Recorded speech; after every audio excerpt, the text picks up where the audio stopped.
So my name is Tayyaba Hasan. I'm based in Boston. My lab is at the Mass General Hospital, and academically I teach at Harvard Medical School and MIT. So those are joint programs. I'm here for 4 months on this Fullbright thing, very fortunate.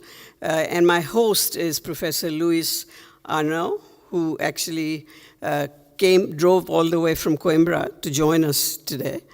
And I'm a chemist by training with a different kind of chemistry. From Luis is a professor of chemistry at Coimbra. And what we work on is, so this is very different, the use of light in health care. And that's why I'm based at the hospital. So we use light, could be sunlight, but typically lasers and LEDs. You know, the traffic lights, those are very useful for some of our research. And we use that to produce all kinds of benefits for health. And it often requires a chemical that will absorb that light and become activated. And Luis's lab and that department is very well known in synthetic chemistry. So, and my other passion is to teach and mentor.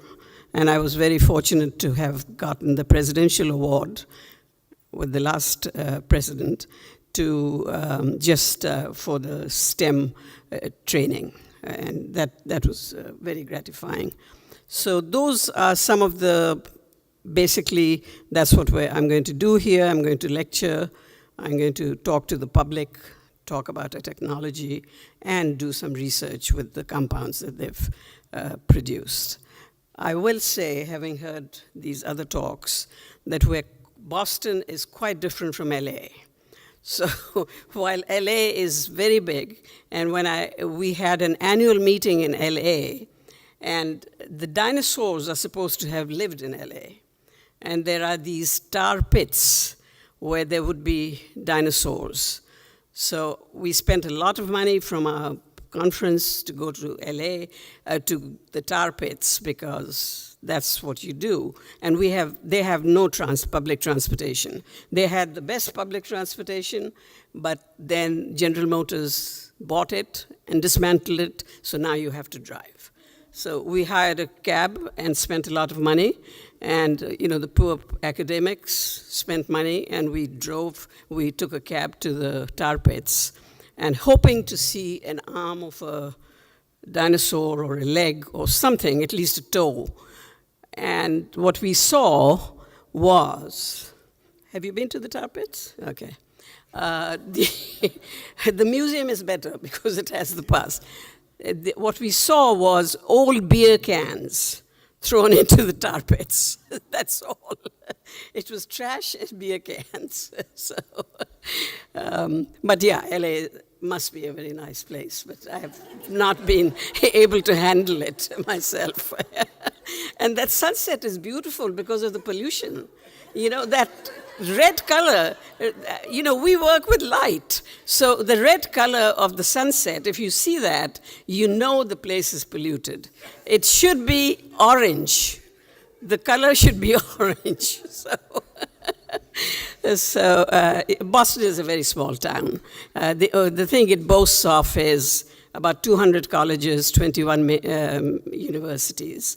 And, we are just, my lab is a stone's throw away from MIT, and, I go and teach there. So it's a lot in Boston University is not too far. I mean, every distance, the sense of distance is very different. I mean, I think it's very far to drive 20 minutes, but for LA, that's nothing, right? Yeah, right. Okay, so that's it. I just arrived from Boston, so I'm jet-lagged, and I'm glad. I'm looking forward to the next 4 months here, and being hosted in Coimbra. So it's a beautiful time. If any of you haven't been there, please do. Yeah. Okay. Thank you. I can say that you come from very different fields of study, different experiences, that led you to this moment. If there's anything that you could highlight about your American story, one of your experiences, you've referred many, Ricardo, experience in the US, Sarah and Tayyaba. If you could highlight one of the experiences that connected you to Portugal, that would be important. Would you want to go first? So, well, I could. What connected me to Portugal is really more of a family story, because my brother, late brother, decided he traveled a lot over the world, and he decided to settle down in Portugal. So he went Quarteria, which is in the Algarve, and he went and bought some condos, and he lived there. So I visited him several times. But then the other reason that I came here, of course, on the Fullbright is because I've hosted a lot of Fullbright scholars in my lab from all over the world. And I always wanted to, but the place I work at is really hard to leave the lab. So it's hard to get a sabbatical. But now I've reached this ripe old age, and I said, if I don't do it now, it'll have to be in a coffin, you know. So, so I've been friends with Luis and his family for a long time, and we've talked about work and professional, we've chaired the same societies. So, you know, Luis saw this Fulbright thing, and it never occurred to me that I could apply, actually. I hosted so many people, but, you know, the light bulb never went on that I could apply. So I applied, and if I have enough of a lifetime, I'll go to different places on this. But that's the joy of science, that you get to know people. So for me, I came to Portugal, well, first in my 20s, but that was more of a vacation experience. Then 2 years ago, or I guess 3 years ago now, in 2023, I attended a conference, and I connected with my colleague, Luis Tinoca at ULisboa, who now I'm working with. So I think for me, like, my connection to Portugal is the relationship that we founded over our shared research interests, and then kind of like the web that is growing out from that, right? The other connections to other faculty and other doctoral students. So you know, I know his family, his adult children, his nephew is my babysitter, like, you know, all that connection it just continues to grow. So I think that, and as researchers, we know our studies go on for longer than 4 months, right? It's a lifetime of inquiry. So I think that what will continue to connect me to Portugal is those relationships, my continued desire to work in a Portuguese language context, and then those relationships that I'm building through this Fulbright. Okay.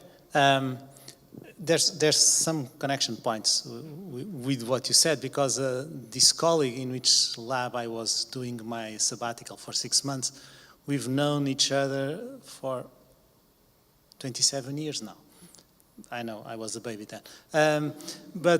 So this was an opportunity for us that have kept this friendship across all of this time and across this distance, to finally work together on a joint project that was interesting to both of us. And so we took this opportunity. And you were asking the most marking experience. I would say the most marking experience is when I felt that I had become an Angeleno.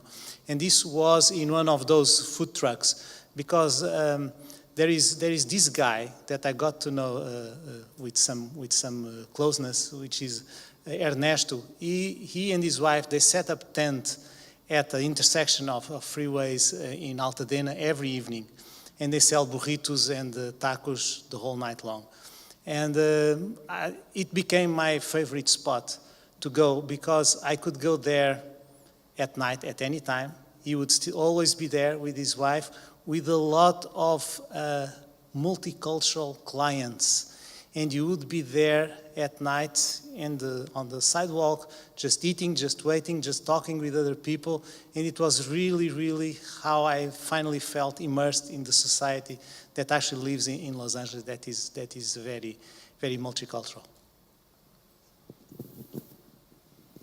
Any question? No. There's a question over there.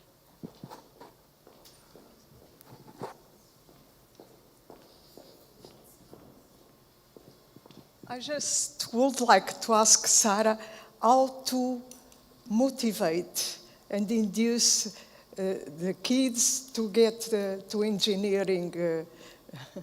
Yeah, I could see that you make make them to do devices or gadgets or circuits, things that are the final part of an engineer.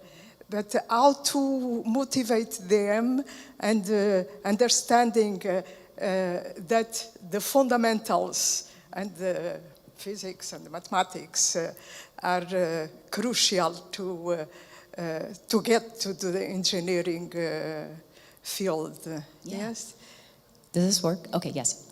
Okay, well, I think with the younger kids, for sure, I mean, they were so excited. They loved this project. I mean, another thing of feeling accepted, the kids chasing you in a schoolyard, Sara, Sara, Sara, so excited to see us each day we come in to do this work. So motivating them, I think we give them a challenge. We say, here are the constraints of the challenge. You're going to design a model wind turbine.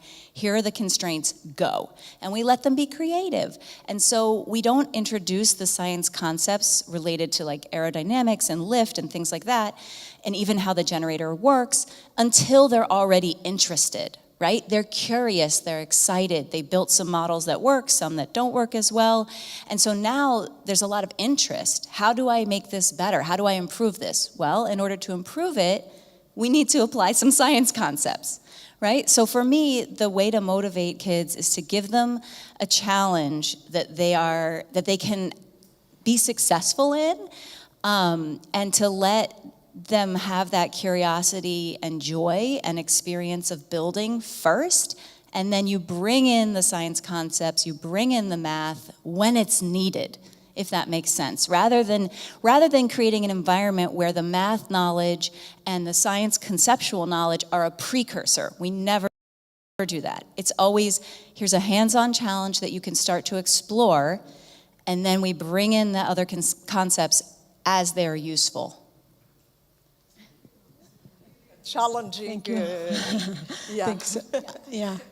Well, thank you so much, three of you. Unfortunately, we don't have much more time for discussion, but I would like to thank you for your presence and your contributions, and we'll move forward to the next panel.